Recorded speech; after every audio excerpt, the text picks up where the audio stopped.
Hey there guys, in this video we're going to be going back to the final boss of Dark Visions 25 because some of you asked me to show a non-Rikku clear on the final boss for those of you that don't have Rikku.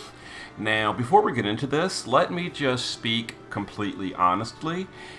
If you happen to not own Berserker Rikku, it's almost just not worth even bothering this Dark Visions. I mean, that's horrible to say, but that's just the fact of the reality, is the difference between having Rikku and not having Rikku is so astronomically huge that it's just almost not worth bothering. Because like Rikku parties are doing as high as 50 billion damage.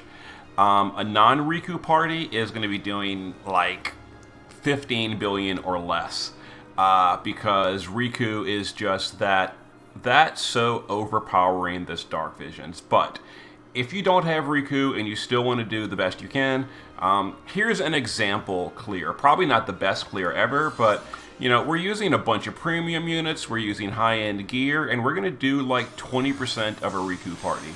That's just the reality of this Dark Visions. Okay, so on turn 1, Cecil's going to start in the base form, go to the shift form, and then we're going to do his shifted LB to break the boss and do some mitigations. Titus will do You're Going Down for the modifier buff. Nicole will do his shifted LB for the amp, etc. And we're going to use A2 to triple finisher. We're going to use Wilk, start in the base for Titus STMR, go to the shift and Quake Blade. And then 2B in the shift form is going to do double true charge spear for the machine killer, and then a void. And we're going to go ahead and chain these up. Now, we're not imbued or anything, but this should still push the boss perfect. I've adjusted my gear in the shift form on 2B to be just enough to push below 90, but not going below 80. So there we go. Now, on this turn, we're going to use Cecil to do Shelga, cover, and it doesn't really matter what else. Literally, I guess True Light Wall. A Striker Titus. I forgot to give him Ash's STMR in this form. Whoops, we'll just guard. Who cares? We're going to use 2B. So the boss might do an AoE attack to hit the party. It's not going to deal that much damage. It's kind of irrelevant. So we're going to use the shifted LB of 2B. A2 can just guard this turn, Wilt can do the 90 break, and Nicole is going to do Flood, True Water Infusion, and Elemental Power Water on 2B to start that ramp up. Okay. Some attacks. Now the boss might do the AoE attack right there that we didn't seal. It did 6 damage to Cecil. So not using Nethicite ended up being not really a big deal. Okay, so on this turn, we're going to go ahead and use A2 to do her Magnus to power up her Hateful Blade. The Magnus is actually a bigger buff than the SLB. So, yeah, do that. 2B is going to go ahead and use Tyvis's Spirit. Wilk will go to the base form and then just use 2 hits and then Magnus to LB buff himself. Cecil on this turn can Omni cover because there's a lot of physicals, etc. this turn. So we'll just Omni cover to deal with it. A Striker Titus can go to the base form where we're going to use his modifier buff, his amplify, and then his accuracy down. And then Nicole can put up the Leviathan field for a bigger imperil. Okay. And if you happen to push the boss below 80% during your setup, it's totally fine. Doesn't really matter. The boss would do an extra single target attack on Cecil. It'd do like 5 damage, and who cares? Okay, let's go ahead and kill the boss. So Wilk will shift and do his shifted LB. 2B will go to the base form, and notice the boss is 90 broken. 205 in peril, we've got 450 killer, and then we're going to have 35 katana in peril after she uses her LB. We're going to Hateful Blade our A2. Cecil's going to go to the base form and just do Blue Wave while Titus support chains. And Nicole, nothing really to do here. So we're going to send Titus first, we're going to wait, and then we're going to send the rest. And there's going to be our damage. So there's the 100 count chain score. And let's see what kind of damage we did without Rikku. So Rikku parties are doing between 30 to 50 billion. A full premium party did less than 10. Less than 10.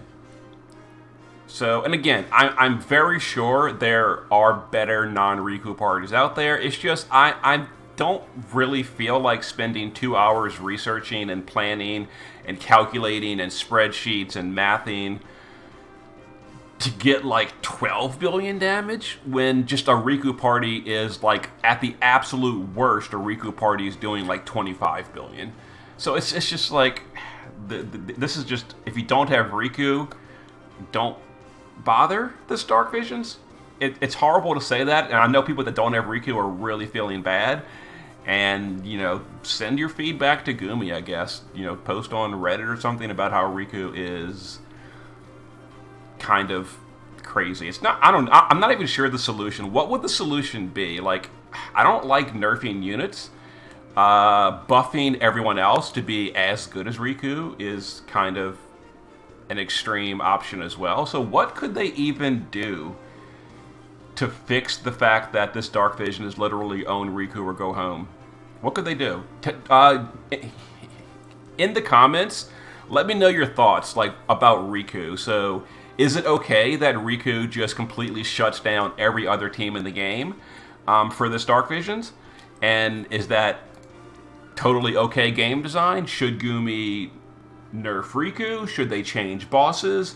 Should they buff every other unit in the game to be just more powerful so that Rikku is power crept that way?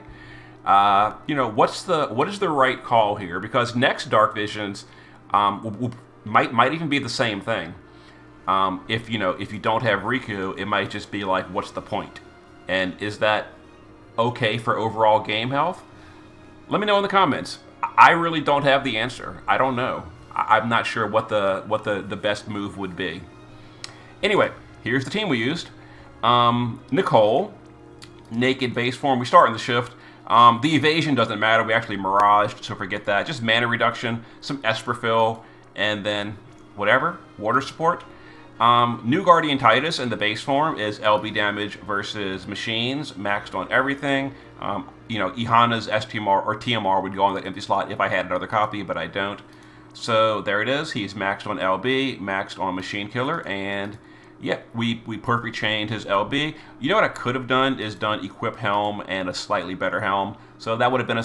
You see, this is the thing. When I sit down and spend 3 hours planning, I actually notice all that kind of stuff, but I didn't plan a ton for this clear because, like, no matter how hard I try, like, the absolute ceiling would be like 14, 15 billion. So, yeah. Cecil in the base form, just the TMR and Blue Wave to support chain. Shift form, he's naturally stop immune, so death immunity and full evasion and some ice resist. Technically not even needed because he does buff his own ice resist. Or you can just bulk up and he's just Cecil. Really? Whoops, I didn't mean to do that.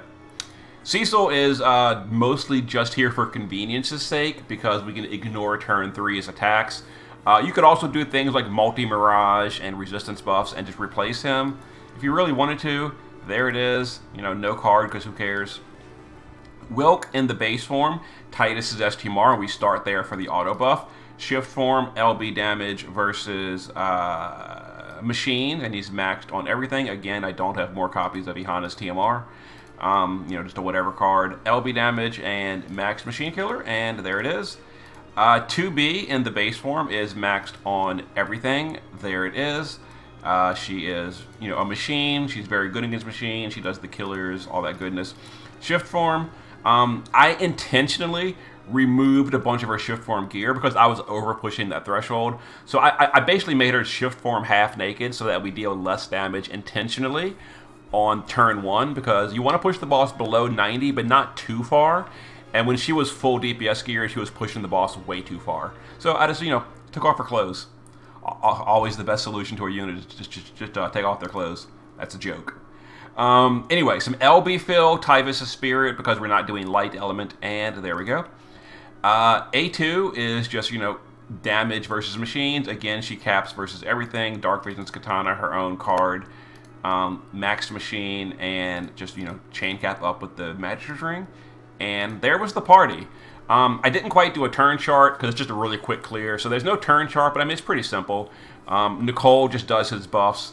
2B just does the setup. Wilk does the break. And Titus, all 4 units just basically do their setup. And with Cecil on the party, you can kind of ignore the boss's thing. So on Cecil, shifted LB turn 1, cover mitigate turn 2, Omni cover turn 3, turn 4, blue wave. Okay, there it is. See you next time.